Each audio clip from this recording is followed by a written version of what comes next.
ছাদে একা একা বসে বসে কি করছো ভাই? একটু ফেসবুক ঘাটছি। কি ব্যাপার গো, আমার গাল দুটো আজ তো লাল লাগছে কেন?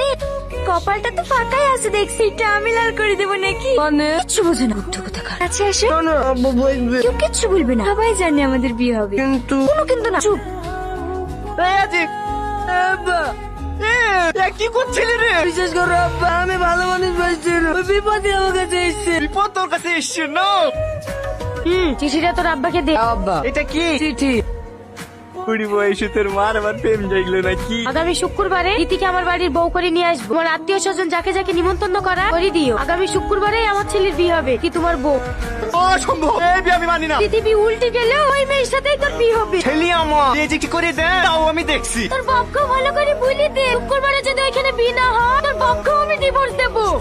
আব্বা, ডিভোর্স দেবো বলছে। আরে থাম, ওর কান আছে, আমি শুনতে পেয়েছি। থাক মা থাক।